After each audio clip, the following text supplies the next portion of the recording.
Have you ever kissed the baby Jesus at midnight on Christmas Eve, right after a line of your wife's cousins, coughing and sneezing, kiss that same statuette? If you're a gringo dating a Guatemalan woman or planning a Plan B life in Guatemala, you'll want to know these 10 things.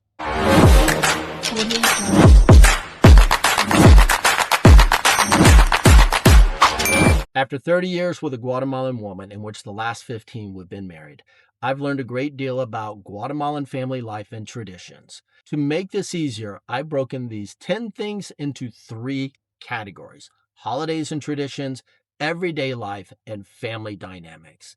These are things every gringo should know. Sometimes they're funny, sometimes they're frustrating, but they're always real. So let's get started. Let's start with holidays and traditions, because if you're with a Guatemalan family, you're going to quickly learn that traditions and religious holidays are very important and they come with their own surprises. Number 1, Guatemalan time. If dinner's at 6, tell everybody to come at 4. If you're eating by 6, consider yourself lucky. Late is right on time. The only exception to this rule is there's a football game that same day. Then expect the fans whose team is playing to arrive before kickoff. So have snacks.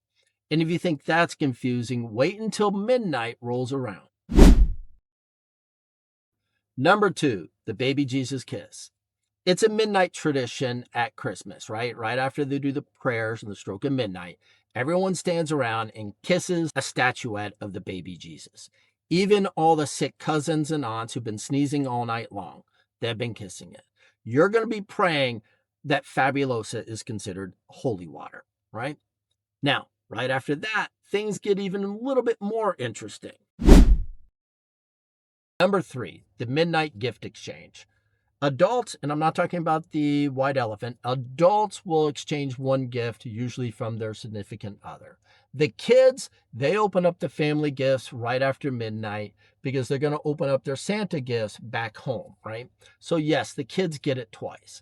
Now, Christmas is just one time a year, but everyday habits, those will test you year round, 24/7. Okay. Enough on the Christmas chaos, right? And the holiday chaos. Let's talk about everyday Guatemalan life, right? The stuff that you have to deal with year round. Number 4, I call this the kitchen table rule. If you sit at the kitchen table, and I'm not talking about the dining room, the kitchen table, food is going to be offered to you, and it's going to come in 3 categories. It's going to be the regular food, fruits, or sweets, the desserts. So you're going to have to check which one you're going to give up on because you can't refuse them all. So you're going to have to check which one's going to be for you. So I got a question for you. Would this be torture or would this be awesome for you? Let me know in the comments below. Number 5, the coffee cultural split. Now I'm lucky. I'm allergic to coffee beans. I don't drink coffee. I drink tea. But this is what I've noticed over the years. The younger generation loves their name brand coffees, from Starbucks to Panera, Dunkin' Donuts, you name it, they love that.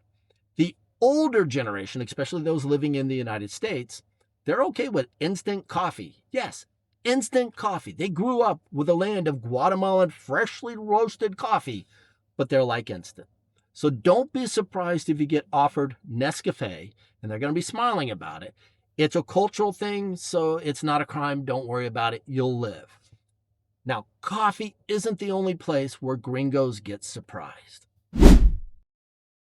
Number 6, ordering at restaurants. And I mean like fast food places or checkout lines, think Walmart, be it in the States or be it in Guatemala. Guatemalans as a group all go to the counter or register. It's chaotic to us gringos, but it's normal to Guatemalans. The way I get around it, if it's at a fast food place, I ask, hey, can someone get a table? Because it's never just 2 or 3 people. It's 4 to 6 people. So also, when you're going at the checkout line, if you think there's a lot of people in the line, it's like 26 people, don't worry about it because only 6 people are paying. All right, so you're really just the 7th person in line. So it's a friendly mob. It's just Guatemalan families, okay? Now, if you think that's overwhelming, just wait until you land or go visit someone in a Guatemalan hospital. Number 7, hospital visits. I don't care if it's you in the hospital or if you're going to visit someone.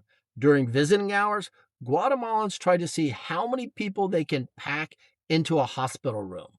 Also, there's always going to be one or two people who are very religious, so they're going to want to do prayers. 30 minutes worth of prayers. So if you think you're getting that hospital jello to eat, nope, you're going to have to sit and wait until they finish the prayers.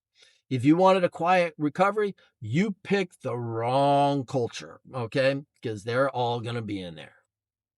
All right, we survived hospitals. Now let's move into the heart of it all, family dynamics. And finally, family life. This is where you really start to understand what being with a Guatemalan means. Number 8, greetings and never-ending goodbyes. When you're at a party, anniversaries, whatever event, be it at a rented venue or at someone's house, you're going to have to greet everyone, especially the elders, and especially the person hosting whatever the event is. The exact same thing is true when you leave. You have to say goodbye to everyone. You're going to say goodbye 3, 4, 5, 10 times before you actually even get out the door to your car. Now I got a question. Tell me, are you the type who likes these long goodbyes, or do you try to sneak out? Number 9, family terms are fluid. And I ain't talking about that type of fluid. You're going to meet aunts and uncles and find out they really are cousins or close family friends. If someone is well respected, they're going to be considered an aunt or uncle. If they have money, and they're well respected, they're definitely going to be called an aunt and uncle, and probably asked to be a godparent with all the financial responsibilities that come along with that. Now, good luck building a family tree. You're going to need extra branches. You're going to need a financial ledger because it is all over the place. And speaking of family gatherings, here is something that has always stood out for me. Number 10, Marimba versus Mariachi. In Guatemala, they have great pride in their marimba music. In the U.S., Mariachi often fills in for the lack of marimba music. Now, I'm going to tell you right now, when you go in there, you see the party, the event, just nod, enjoy the guitar, keep it to yourself that none of the people, except for the mariachi players and singer, none of the people in the room are even Mexican. But before we wrap up, there's one bonus rule that every Gringo man should know. I call this the plate rule, and there's a lot of cultural dynamics in play here. A good Guatemalan woman will make sure her husband or her man has a plate with food during whatever gathering they're at. Americanized or westernized Chapinas may skip this, or they may start it in the beginning of the relationship, but it degrades over time. But in traditional circles, this matters a lot. And I'm going to add an extra twist.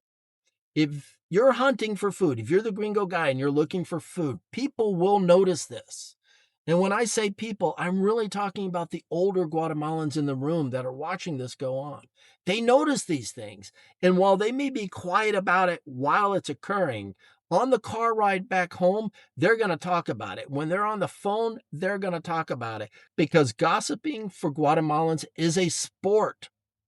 And they often try to pair up their single family relatives with a good Gringo man when they see the opportunity.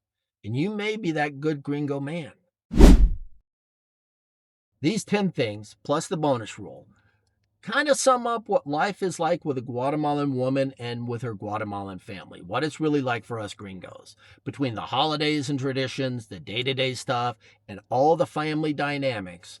Knowing this ahead of time can save you some heartache, some confusion, and most certainly some embarrassment. If you found value in this episode, please hit the like button and subscribe. It really helps the channel grow. But more importantly, I'd love to hear your thoughts. What stood out?